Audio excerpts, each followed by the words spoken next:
And now, ladies and gentlemen, Put your thumbs up and say it's Tickety Boo. Tickety Boo. Tickety Boo, Tickety Boo, everything's Tickety Boo.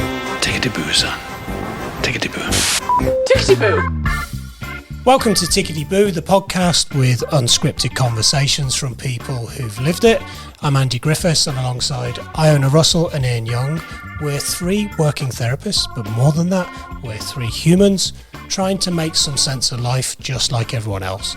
In each episode, we talk honestly about our own experiences with mental health, relationships, fear, growth, all the stuff we don't always say out loud. We're not here to fix you. We're here to make you feel less alone and maybe give you a few things to think about along the way. And in today's episode, we've no idea what we're talking about. One of us is pulling a question card at random, no prep, no script, and we'll follow where the topic takes us. These episodes are where the best surprises and confessions usually show up. So, Iona, you've got the cards. Okay. Go shuffle, I'll shout. Stop. And here we have it. What have you learned about yourself recently? Okay. Where do we start? That's a loaded question. Yeah. Do we want to talk about it in positive light or traits and behaviours that need to be looked at, or both? I think both. Both. Yeah. Whatever it is that you think is honest and real. I think both, because that's the reality of life. And even just as I think of things now, I'm like, oh yes, that and rather than but. Like, yeah. Yeah, I think for me, I've learned that there are certain patterns in my life that, as much as I try to move away from them, I'm guilty of falling back into them. And they generally revolve around working too much, not looking after myself, and putting my needs second. That's something I've become very aware of, and I'm in the process of changing. I'll show up for everybody else. I'll slow my life down for my clients, for my friends and the people I support. And I'm great at holding that space. But when it comes to me, I've got to get better at doing that for myself. What about you guys? Would you like to go, Ian? Yeah, for me, definitely. One of the things I preach about quite a bit is letting go. And lately I've been guilty of holding on to things a bit too long, but not realising that I'm doing it. And it wasn't, and I sort of maybe sometimes manifested situations into being something a little bit bigger than they are in my own head while I'm bottling them up. And then when I actually come face to face with the issue, it's really not that bad. And it's you do actually sort of let go a bit, but you realise sort of how my negative bias or whatever has just built up and sort of give me that underlying anxiety that it's just not healthy. It's like an anchor. It's like an anchor that just holds you on to this bad feeling or this situation that you've got in your head because you actually imagine you imagine what's going on behind your back when you're not there, but in reality when you come face to face to it. So letting go and holding on, being anchored to something that's not great. That's.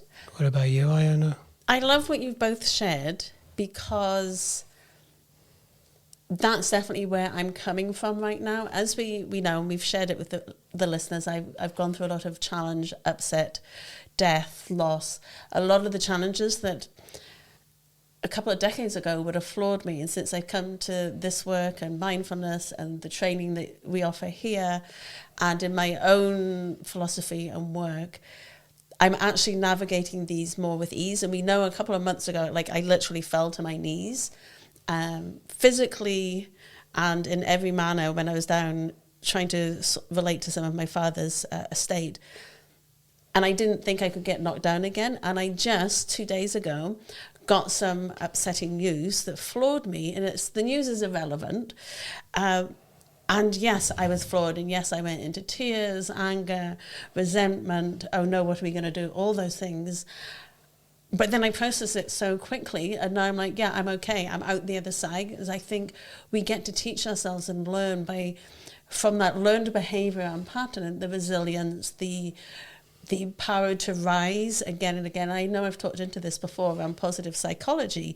It's like when we realise we can teach ourselves these new behaviours. Oh, and it didn't floor me last time. Nothing, I don't think, is ever going to knock me like it did with my brother's suicide and then with clearing my father's estate. By the way, he didn't have an estate like a luxury estate in, some lavish place. Literally, it's relating to his estate since he's died. And so what I've learned about myself is I can navigate through this. I can get through this. I have amazing support. Yes, I did get flawed. Yes, I went into oh, woe is me. But my recalibration from that now is so much quicker. I think we need to talk into probably separating learnt and awareness. Because learnt implies that you've gone and gained knowledge, you've now applied that knowledge, and you're moving forwards in life, or you're using that skill.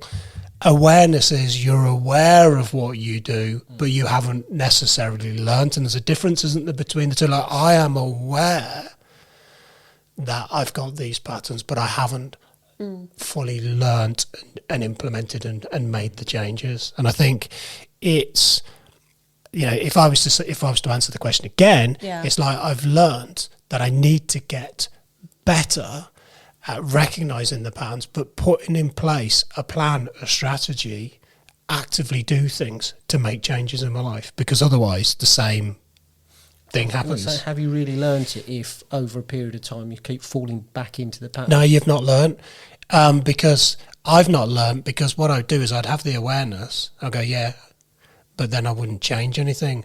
I've learnt that if nothing changes, nothing changes. So I have slowly started to make changes in my life. Some there's not much I can do about right now. Others I can do very radical stuff about now. Because for me, certainly, a lot of the suffering in my life came through me. Yeah, definitely. Not external. Yeah. Well, that's the thing. If it's external, all the pain and suffering comes from how you process it, not the actual, situation itself. Yeah.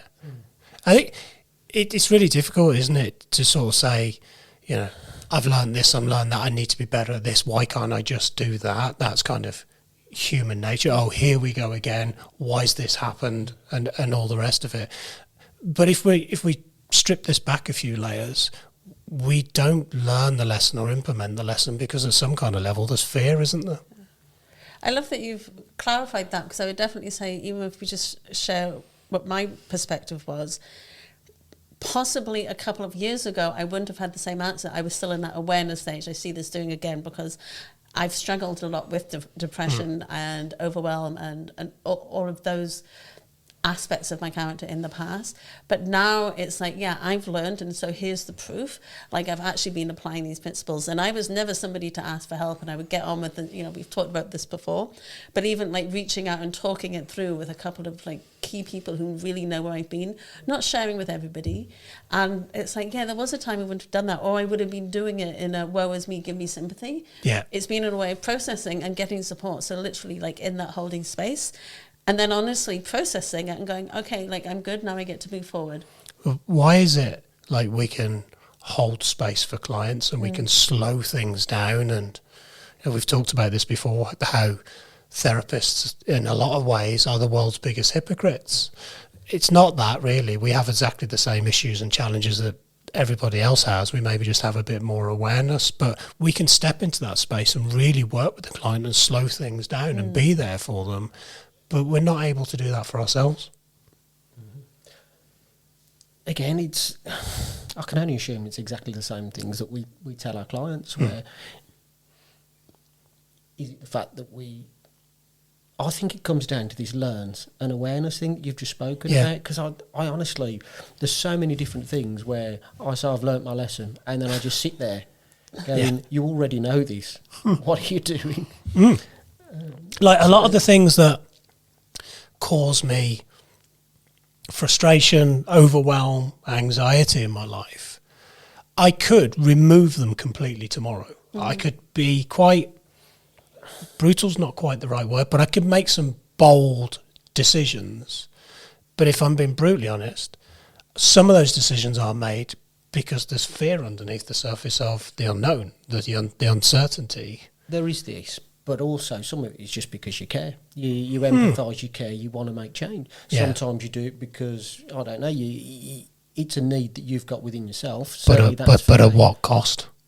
That's the thing, isn't it? What's the cost?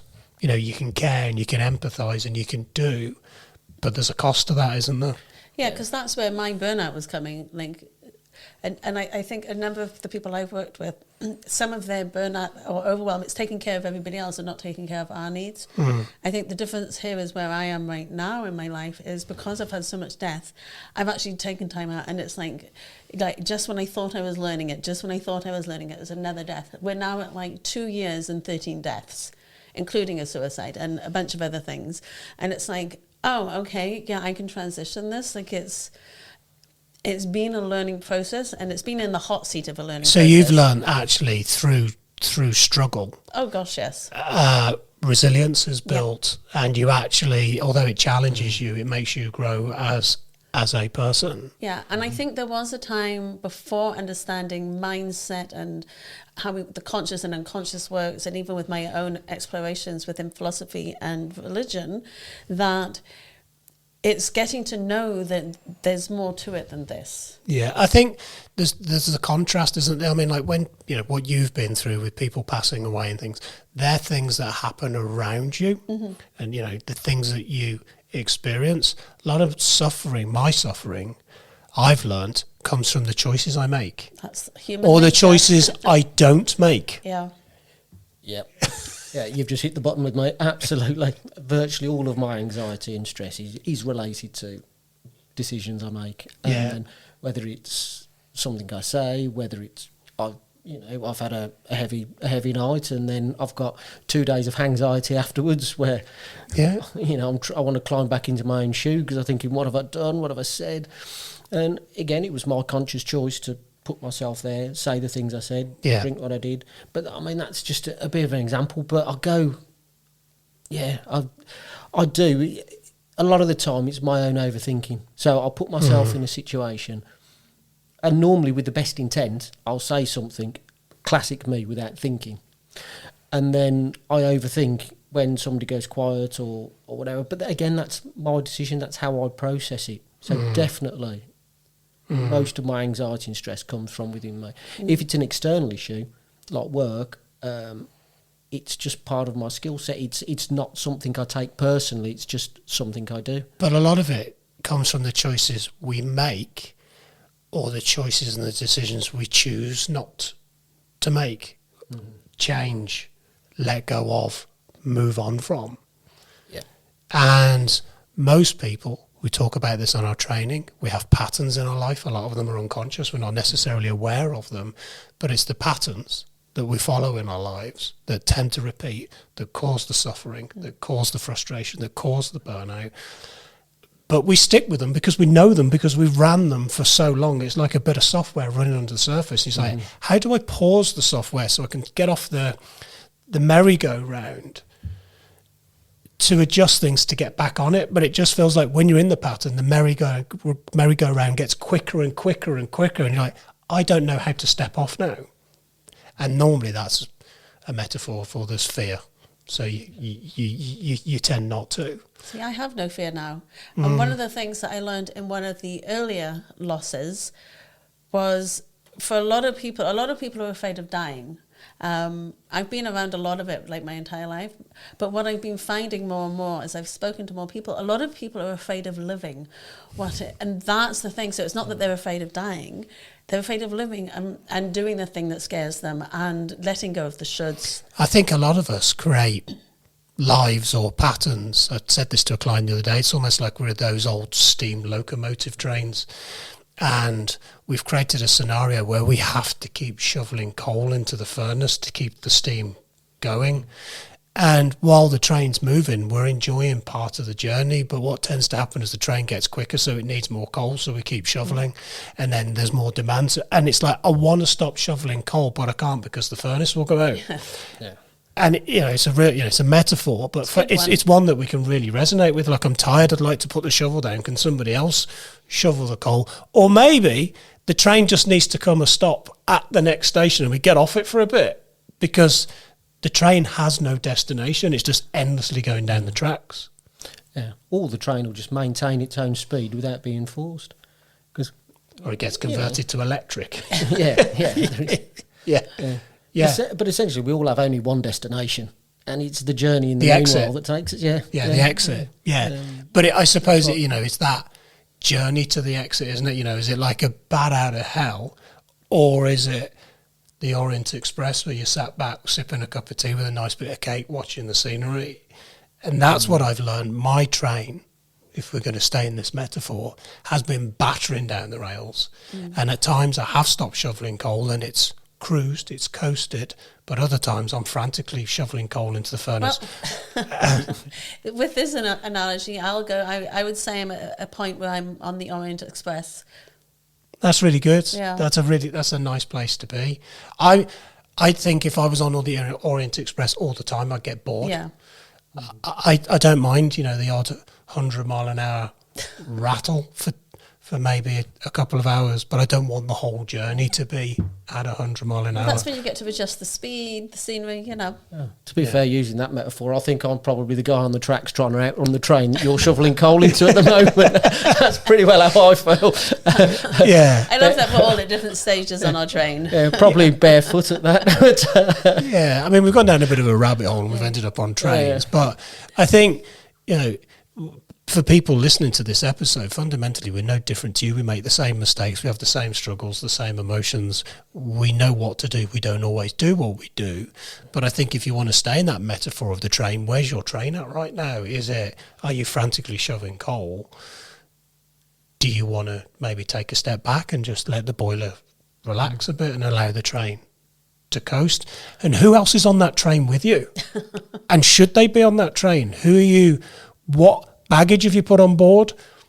What at the next stop, what baggage do you need to let go of?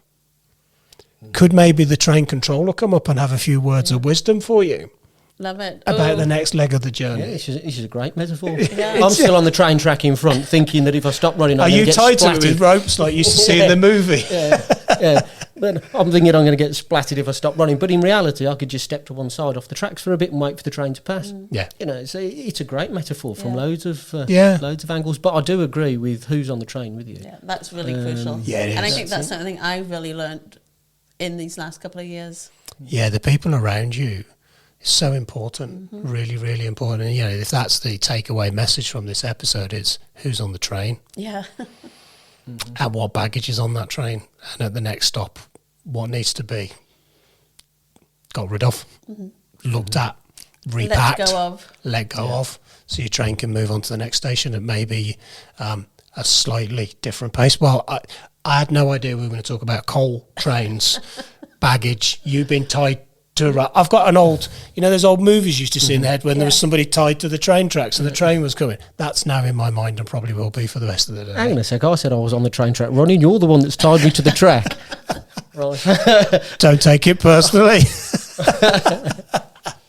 Well, this wraps up this little card pull episode of Tickety Boo. As always, thanks very much for listening, and we'll catch you in the next episode.